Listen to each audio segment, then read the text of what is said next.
Hello, welcome to this online masterclass, Must Do Marketing Jobs Whilst in Lockdown. Now, it's a very tricky time to be running our businesses from home, and we are met with many challenges and restrictions.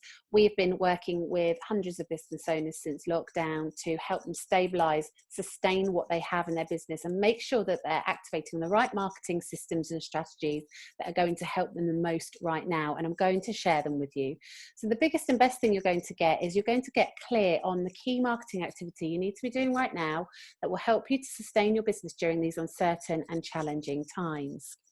And this is what we're going to be covering. So we're going to look at your customers, your data, connecting with your why, your value proposition. This is absolutely crucial right now, and actually how you communicate your value over your competitors. We're going to look at how you can audit your strengths and maximize those, how you should be looking at your housekeeping and how you can get yourself more organized, valuing your time, your evidence, some social media activity you should be undertaking, and also following up with those all important hot leads. Now, section 1 looks at customers. So let's dive straight in. More than ever, your existing business is really, really crucial. We aren't in a position where people are spending, but they aren't spending as readily as they were. And so it's really important to retain the customer base that you have. And the way that you do that, first and foremost, and I'm sure that many of you and most of you have already done this, is actually just contacting your customers first and foremost, letting them know how you are supporting them through this time, and how you're going to make yourself available to them. And part of that is also, utilizing any sort of tools that you can possibly utilize. So we're talking about making sure you put this information on your website, we're thinking about your email footer, thinking about your social media pages, even your Google My Business. Have you updated Google My Business? There's a COVID-19 section on there now that you can go into and update your business with what's happening in your business. But also, that personal touch and letting your customers know that you are thinking about them.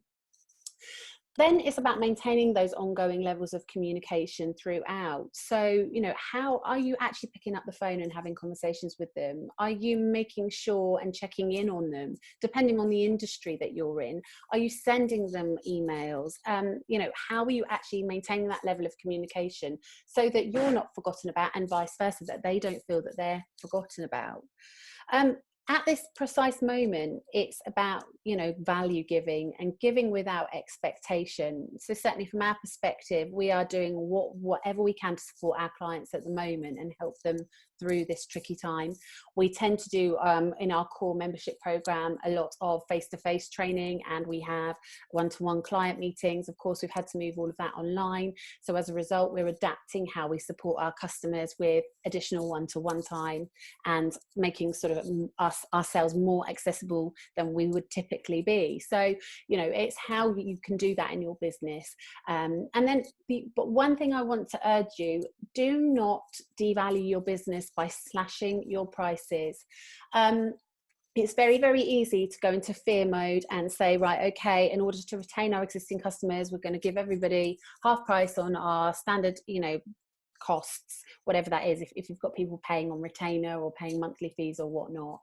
But that is not going to help your business going forward. And certainly when you're thinking about your core proposition, you don't want to be discounting your core proposition, because it's going to make it much harder for you in the future when you decide you want to charge full price for that.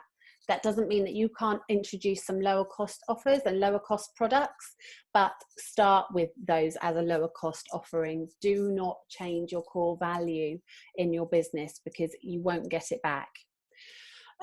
Number 2, it's about data. Okay, and data is so fundamental for every business. Businesses have sold just on the value of their data for millions of pounds. And the first thing I'd like you to consider looking at, if you haven't already, is collating existing data, because your data could be in any of these places, within emails, inside your accounting software, business cards on your desk. So I know somebody on today's training has got an awful lot of business cards. Have you collated all that information and put it in your CRM, or even in a spreadsheet of information that you can put into a CRM? But all of these places where you are going to have customer data, collate it all, because you need to make sure that you are able to execute email marketing and communications, and you don't want to be fishing around for data and trying to find people's contact information. As a minimum, really what you need to be looking for is you need to be looking for having their first name and their email address. That's as a minimum. Ideally, you will have a last name and a telephone number. And if you can have the full house, to accompany that rather, and if you can have a full house, you'll have first name, last name, email address, telephone number, names of all the decision makers, company address, website. It's a really great time to get on top of your data right now, and it will help you massively as you go forward in the future. So do spend a bit of time doing that. But also make sure you're GDPR compliant. So if you are storing data outside of, you know, well, it doesn't matter what CRM you're saving in, it must be written into your GDPR privacy policies. You must have justifiable reason as to why you're holding onto that data and the way that you're processing that data. So do make sure you do that. The second point here is about growing your database. Now, you need to be thinking right now about growing your database. It might not be as easy to go out and sell your product, but certainly capturing data is something everybody can do right now. And in doing so, you know, that database ideally will be filled with star customers. Star customers are the types of customer that you want all day long. They're superior to other customers. They're very targeted. They're very accessible. They're results focused. They are the ones that you want in your database all day long. So, you know, you need to make sure that this is who you're aiming for. I'm just going to mute somebody here. Just bear with me a moment. Yes. So, you know, how do we do that? Well, you know, we're thinking about paving the way for future business with these people. So you can't think about the data and email addresses in your CRM as just names. They are potential customers that will spend money with you. It might not be now, it might be, you know, much further down the line. And anyway, you still have to go through a process of nurturing your customers. So, you know, to be super clear, you'll capture data, you'll hold it in a CRM, and then you'll carry out email marketing, which generates revenue.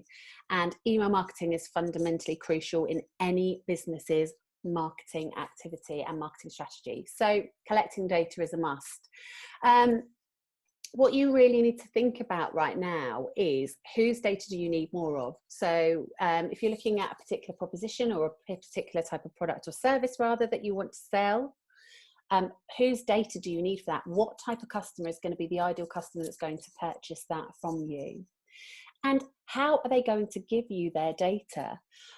Because there are a number of different ways you can collect data. You know, you can collect data if you have a shop, you can collect data from your at your till point, you can collect data in the form of business cards. If it's electronic, then one of the key things that you should be utilizing to collect data is something called a lead magnet. So just pop a yes or a no in the chat for me if you know what a lead magnet is, just so that I've got an understanding of your, you know, your understanding of this particular topic. Okay. Yeah, so some people, so it's a mixture of yeses and nos coming through.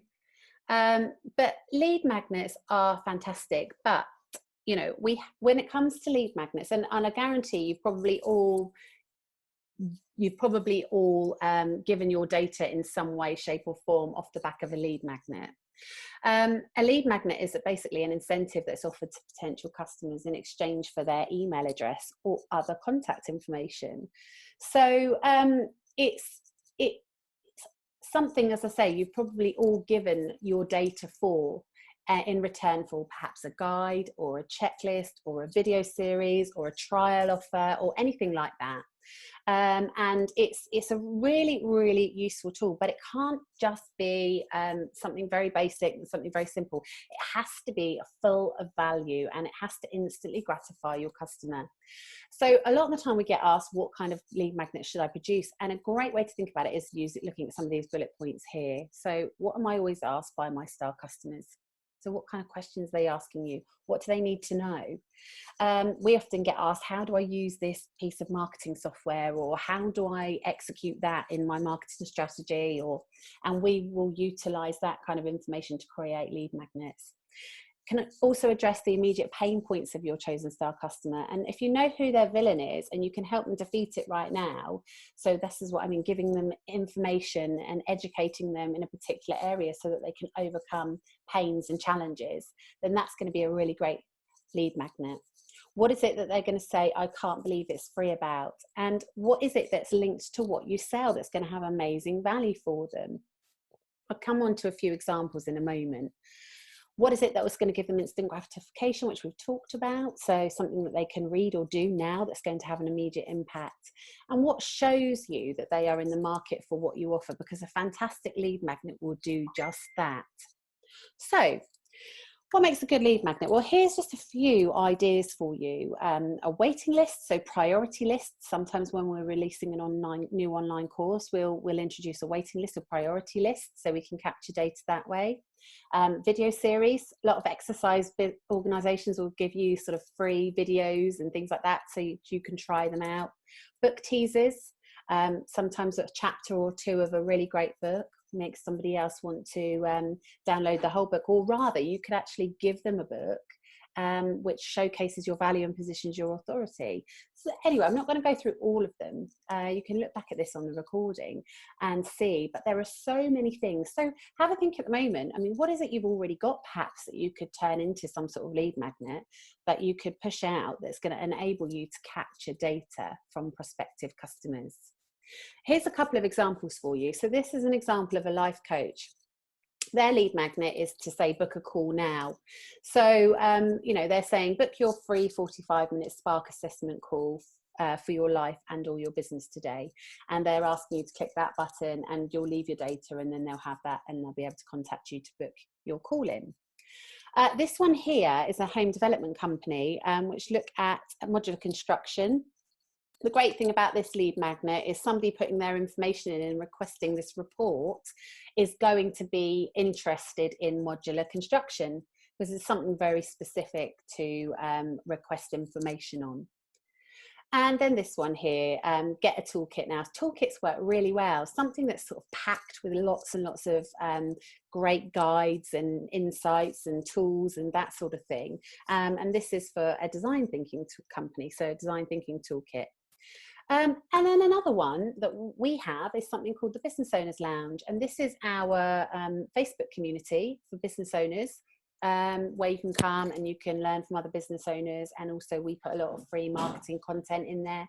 When you sign up, you have to give us your data and sign up to say that you're happy to receive marketing communications from us. So it can work even at that level in a social media environment. So, you know, perhaps you've got a group in you and you could set something up similar. So as I said to you, the similarities are that your customers or prospective customers are going to let you know that they are interested in what you have to offer if you create a killer lead magnet that they sign up for. And if you can create something like that, then that's amazing. So I have an architect client who has put an amazing lead magnet together, which talks through from start to finish the process in self-build. And, you know, it tells them what they need to do, but the person downloading it isn't going to necessarily go and do that whole process themselves. It's very, very intense. But what it does tell the architect is that they're in the market potentially for some services. So I hope that makes sense. So exercise for this is thinking about your data, collate all of your data and put it in one place. Also research and capture some of the missing data and also make sure that you're GDPR compliant. And that's going to get your database in really, really good shape to start executing some fantastic email marketing. And then in terms of you know, in terms of once you've captured the data, or once you're thinking about capturing the data rather, think about the sort of lead magnet that you might be able to create. Set a target for how many new lines of data that you're going to get so that you can measure the success of your lead magnet, and then create it and start pushing it out. You can push it out through, you know, social media. You can tell your contacts about it when you're having meetings with them over Zoom. Lots and lots of ways that you can actually go about pushing out your lead magnets. Okay. So section 3 is about connecting with your why. Now, before I move on, does anybody have any questions there before I do move on? Okay. Please do pop them in the chat. Tim is watching the chat, so he will be able to interject if there are any questions. Right now, it's really great reflection time, and it's really, really great to think about your why and connect with your why. Why do you do what you do? What makes you get out of bed every day and do what you do? Why are you, going through the ups and downs as a business owner that you are? What is it that your purpose is? What's your true north? This is the belief that drives every single one of us. And I don't know if you know Simon Sinek. He's a really interesting chap. He's got some great theories around the power of why, some really great online videos. But he talks about how, we should use our why to communicate what we do. Yeah, Carol, his books are brilliant. So the power of why. And if you after this, pop onto YouTube and just have a look at his power of why video, his TED talk that he did. It's really, really interesting. And it kind of explains this a lot better than I probably will. But quite simply, the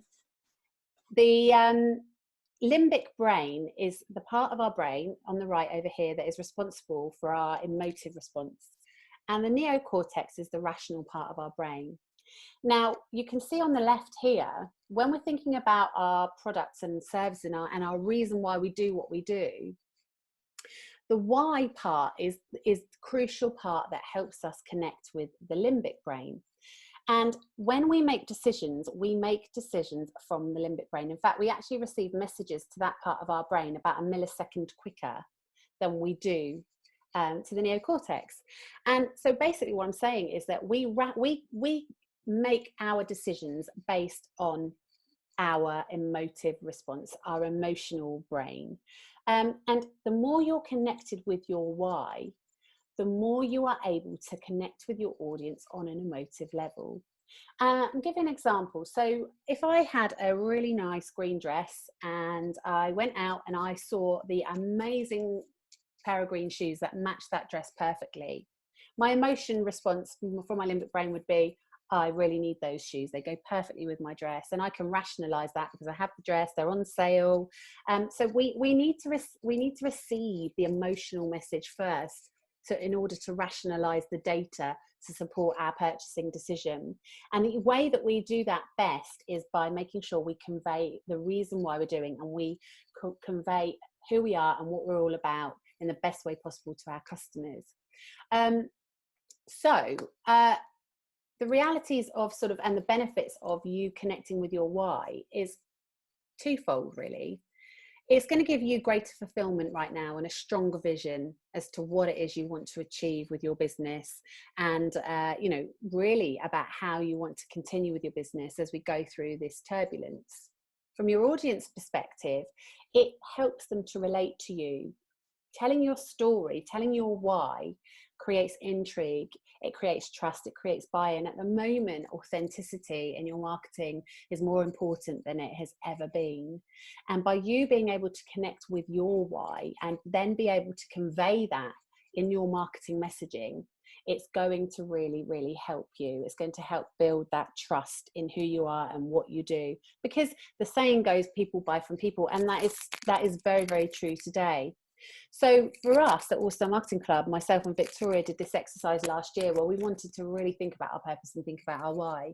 We used to be growing businesses where growing businesses learn marketing, but actually it's more than that. It's about life and business without limitation for our clients and for ourselves, because we want to help our customers craft a life of success and satisfaction and abundance through creating amazing businesses. And that's what we want for ourselves as well. So that's the undertone of our why. That's why we do what we do in our business. So have a think about your why.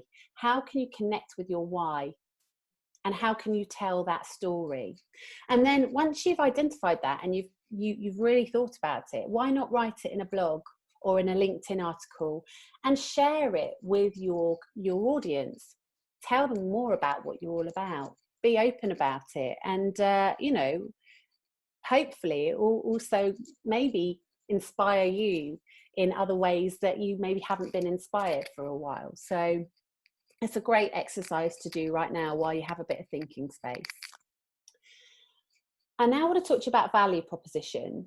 And your value proposition, this is something that's missing a lot with a lot of businesses that we work with. Now, a value proposition is it's a statement that really answers why someone should do business with you over your competitors. And it's kind of the first thing that they're going to come across when your customers are going to come across when they're exploring your brand.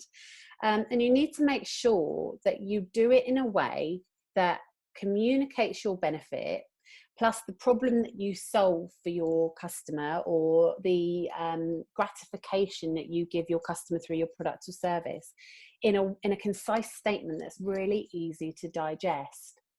And the reason why people don't actually spend, or they don't probably have them in the way that they should for their businesses, is because it's quite difficult to summarize your business in a very concise way that does all of those things. So I'm going to give you a few examples of some good value propositions to kind of get your mind thinking about your own value proposition. But it's a really powerful statement, and it's something you can have on your website, it's something you can have on your social media channels, it's something you can build into proposals, it's something you can actually really support, you can live by. It helps to support your why, it helps to sum up your why. So for Airbnb, quite simply, part of their value proposition is to book unique places to stay and things to do. Now, it might be a bit tricky for them at the moment, but what they're conveying here is that, you can go very, very easily somewhere unique and have lots of things to do. They sum up precisely what they do very, very simply in just a couple of lines. So, that's quite a good one there. This one, Spotify. Now, I can't live without my Spotify. I don't know about you guys, but for me, Spotify is amazing. And they have kind of two parts to theirs, which make it very, very easy. They have music for everyone. And if that doesn't do what it says on the tin, I don't know what does. Music for everyone. Millions of songs, no credit card needed. Very, very simply and very, very easy to understand. No ambiguity around that whatsoever. And then Headspace. This is a really fantastic mindfulness app. And in business, we need to think about our, being mindful and reducing our stress levels. And Headspace is this: mindfulness for your everyday life. Stress less, move more, sleep soundly. So who doesn't want that? So again, they summarize what they do beautifully there. And then we've got Zero. Zero is now, they've got a kind of a sub part to their value proposition here, and that's fine. And they're utilizing it on the front page of their website and in other places. But theirs is manage your business accounts the easy way. Who doesn't want to manage their business accounts the easy way? Tired of time-consuming admin tasks and manual data entry? With Xero's intuitive online accounting software, you can see your cash flow in real time and put business accounting tasks on autopilot. So it's a really great value statement that they've got to support their value proposition there. And what they've done a lovely job of on their homepage on their website is that they've given you some graphics to show this very easy to follow looking interface, which doesn't look too scary. So what is your value proposition? How can you summarize the benefits that you give your customers through your products or service, the problems that you solve, in a very concise and easy to digest statement? Okay. Now, this is a bit of a biggie, so bear with. Before we move on, does anybody have any questions about value proposition? Has anybody had a stab at a value proposition and kind of given up, or anybody really got a fantastic one they would like to share?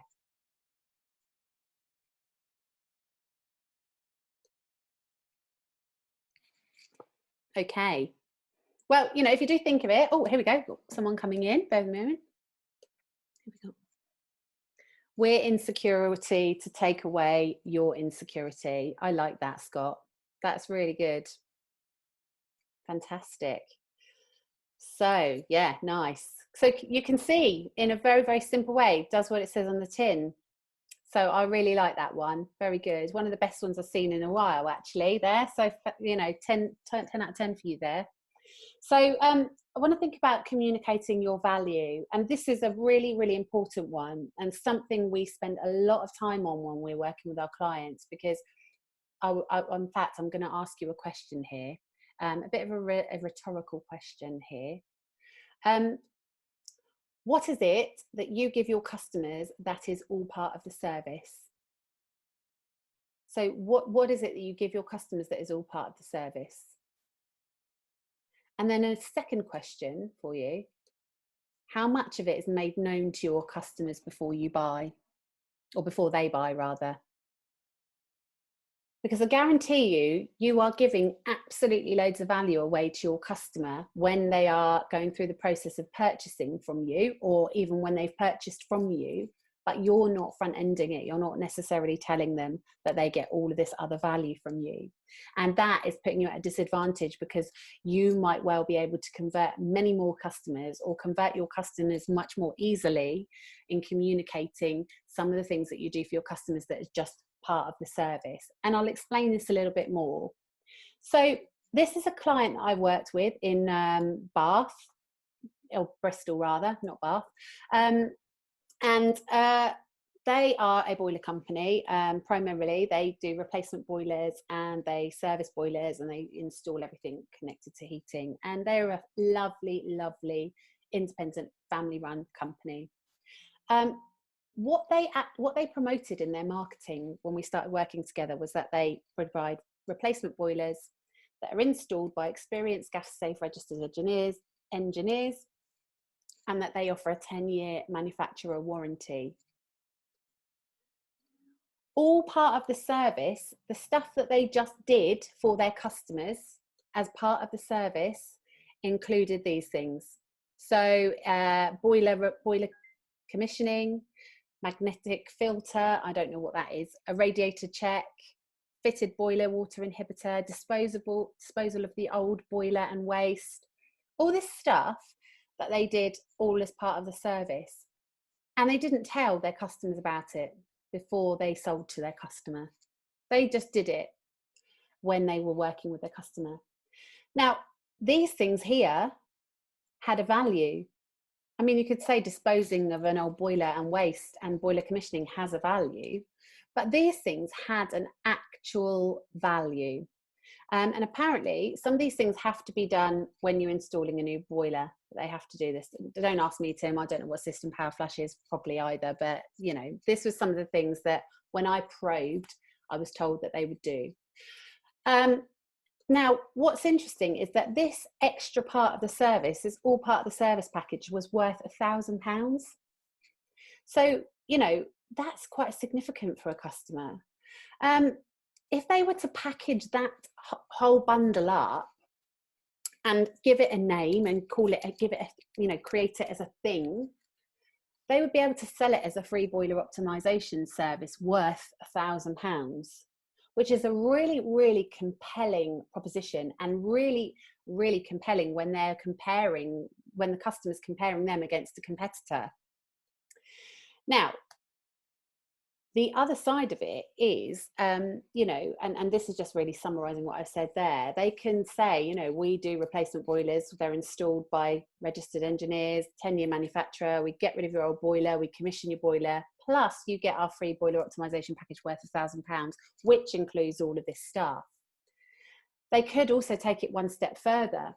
They could have developed their proposition further to introduce something like a free 24-month workmanship guarantee worth £499. Because if they're installing a brand new boiler with a 10-year warranty on it, and they're using skilled registered engineers that are highly experienced, there should be no reason why the labour part goes wrong in the first 24 months. But from the customer's perspective, that is massive added value and peace of mind. Plus, why not give them the free first annual boiler service worth £66 for free? Because it gives them an opportunity to go back and see the customer a year down the line and assess whether or not there are other things, because they have plans in their business to introduce other services. So what's not to say that having another interaction with that customer at that point isn't going to give them another opportunity to sell.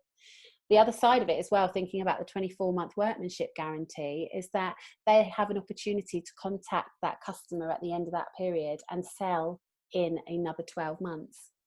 So in doing all of this, they are adding a massive amount of value. Combined with what we talked about on the previous slide and this stuff here, that's an additional value of £1,565 that they are not giving as added value to the customer, that is going to make them stand out miles above their competitors. So now they've got all of this. You know, they've got absolutely loads. They've got all this stuff at the top. They've got the boiler commissioning, disposal of the old waste. They've got 24-month workmanship guarantee, first annual boiler service, plus the optimization package. Can you see how much more of an attractive proposition that looks for a customer? So I guarantee you are all doing something for your customers that you are not telling them about at the front end.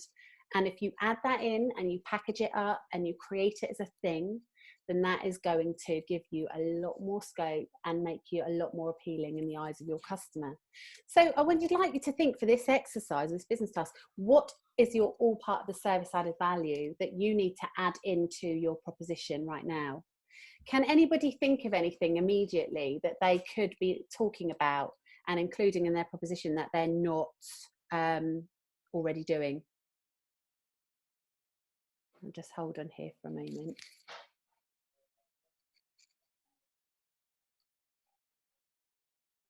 Now, it might be something like a guarantee of your work. It might be basic training. Yeah, it could be. Yeah, it could be introductions. It could be checks. It could be part of the servicing that you do. It could be absolutely anything. Yeah, guarantees work really well. You might not have a guarantee, but you could create a guarantee. Free marketing, when you share what you create for them. Yeah, absolutely. Think about it. I mean, if you get into it a lot more and you think about your whole customer journey and you think about everything that you do for your customers, there's probably loads in there that you could draw upon. So moving on to number 6. Now, this is all about auditing your strengths. And why is it important to do that? Well, we need to know what we're really good at. We need to know what we're world class at, because that is what we need to lean into right now more than ever, in order to make sure that we sustain our businesses and we pave the way for future customers. So what strengths are required for you to be world class at what you do right now? I'm going to give you an example. So All Star Marketing Club, for us to be world class, I need to be amazing at tried and tested marketing and business skills. And I need to be an expert at that. Otherwise, how can I help businesses with marketing? I need to be able to communicate like no one else. I need to have fast thinking application, because I work with all manner of different businesses from all very different industries, all different sizes. So if I can't apply marketing across the board, then I'm not going to be at the level that I need to be. I need to have strong leadership, because I need to get results from my clients. So I need to make sure that when my clients commit to what they're going to do, that they get that support and they get that, leadership, as well as my team. I need to make sure that they have the skills and capabilities to, operate in our business in the right way. And I need to be prepared to be tough and honest, because I can't just give somebody theirs and tell them that their blog is absolutely amazing and is going to get, lots of readership if it's not. Or, so I have to, because that is the way that I can help my customers get better and be more successful. So, I've given these a score out of 0 to 10. Where can, and to give you an example of how you can rate your attributes and what you need to be really, really good at or amazing at to be world class. I've been quite generous here, but I'm going to come on to another example here. So in a services company, to be world class, it might be that you need to be amazing at customer experience. You might also have to have strong leadership. You might have to have great customer strategic planning. You might have to be amazing at communication. You might have to be amazing at knowing the product and service inside and out. And again, what you can see here, there's a whole series of these attributes have been graded on a scale of 0 to 10. And what we're saying here is, immediately, number 3, the one that's got a score of 3, no product and service, well, that obviously needs a bit of improvement.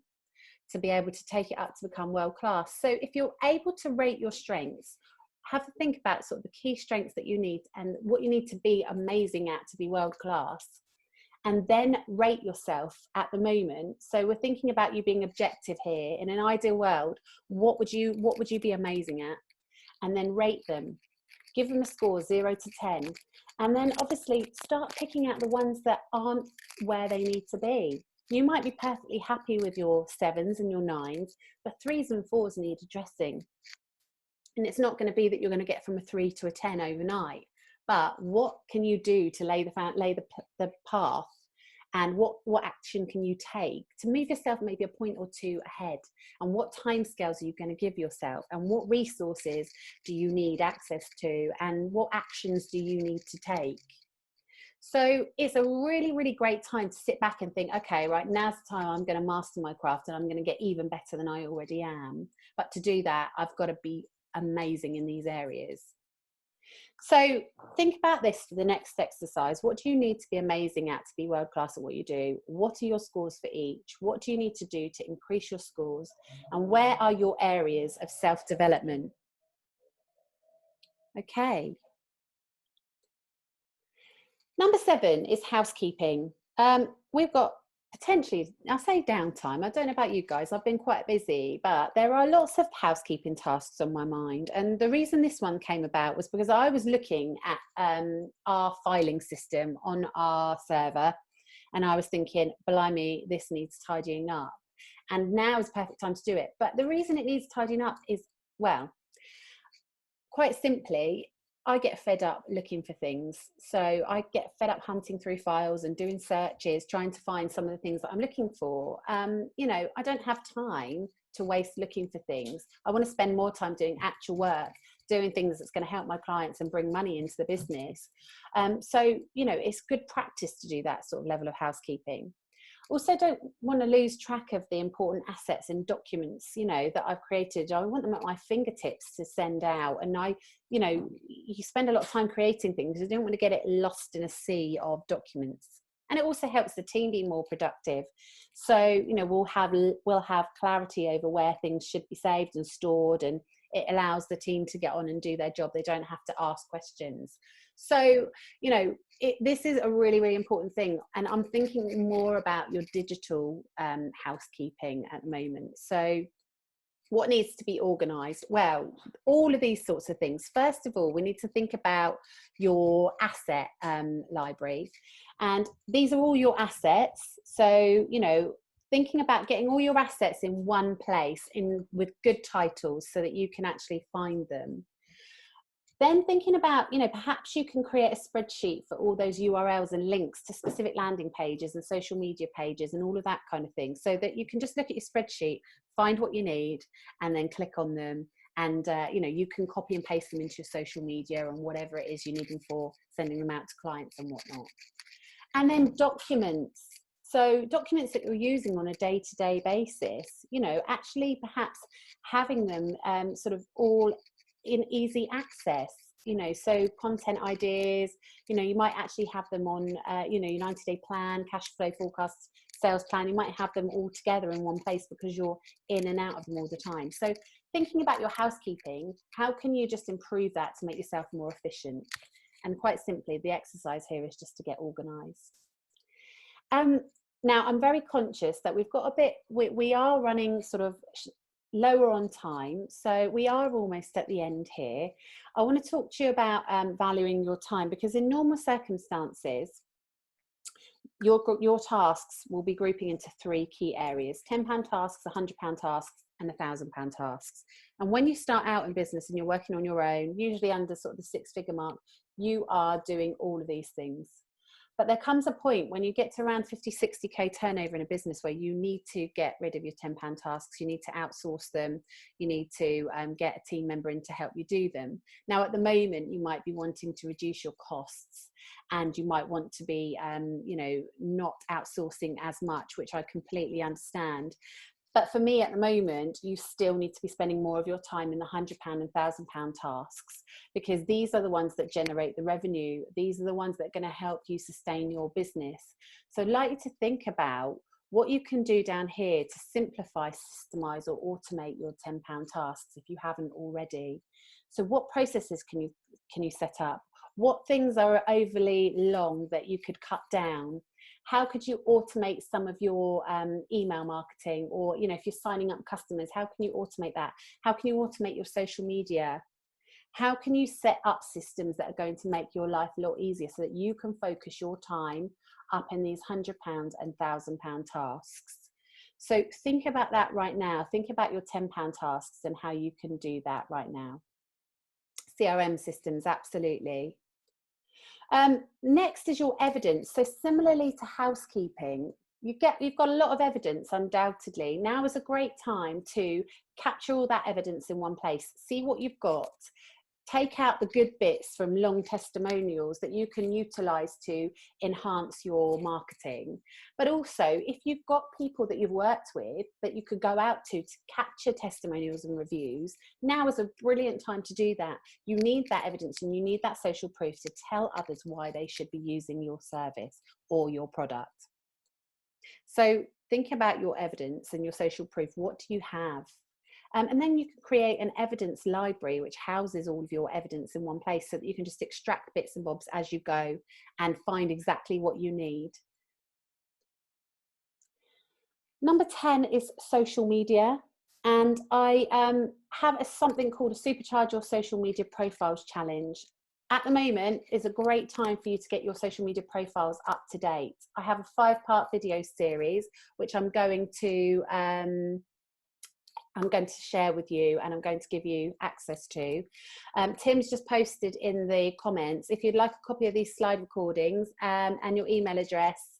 Yeah, basically this social media profile challenge, the slide recordings. I also have something else for you, which I'm going to talk to you about in a moment. I need your email addresses and I need you to say, yes, please, you are happy, because I need you to actively opt in. So if you can make sure that you opt in, you can private message your email or you can put it publicly. I will save the chat afterwards and make sure that you get everything that you need. But the Supercharge Your Profile Social Media Profiles Challenge is fantastic. There's 5 videos that teach you LinkedIn, Instagram, Facebook, and how you can get your social media profiles in tip-top condition so they're representing you and your business in the right ways. It follows this formula, just for your information. So you're going to cover all of these areas in that challenge, and you could take one challenge each day, and by the end of the week you'll have it all nailed. So, you know, I'll send you that and you can do that. And then the other thing is social media outreach. You need to be actively, it's all well and good posting. You need to keep posting valuable content that people are interested in, but you cannot win at social media if you're not actively going out there and engaging with people. So I'm talking about you commenting, sharing, engaging with people on their posts, and also directly contacting people through Messenger. You need to have an objective, a reason to talk, and personalization. So here are some considerations for you when you're thinking about making contact. I'm not going to read through all of those for you, but it's important that you get some reason to contact them that isn't sales oriented, especially in LinkedIn. Should not be selling on LinkedIn. And here are some examples of things that you might want to say so that you can actually make that initial connection with those people. So, you know, just to start conversations, start dialogue. You don't have to get a sale, but you take 7 to 15 interactions with the brand before someone will consider purchasing from you. So you need to have that communication, that dialogue, that know, like, and trust building. And this is a great way to start doing that. So I would set your task of contact 10 people tomorrow just to touch base. You can use one of my examples or you can come up with your own, but start the dialogue and start proactively on a weekly basis, connecting with people and directly going to them to start a conversation. And then lastly, it's following up with hot leads. So sales, it's not sales, it's developing your business and serving your customers. And we have something called the 5 S's to successes. And it's really, really important, more than ever now, that you do nurture those leads. People are still spending money. You know, people still need to know that you're around. People might still have the same concerns and worries, and they possibly need you more than ever. So just to give you an example, from a statistical point of view, there are only 48% of businesses that actually follow up with their leads, and only 25% of businesses will follow up twice. And only 1 in 8 follow up 3 times. And because of that, 75% of leads don't convert. So which camp are you in right now?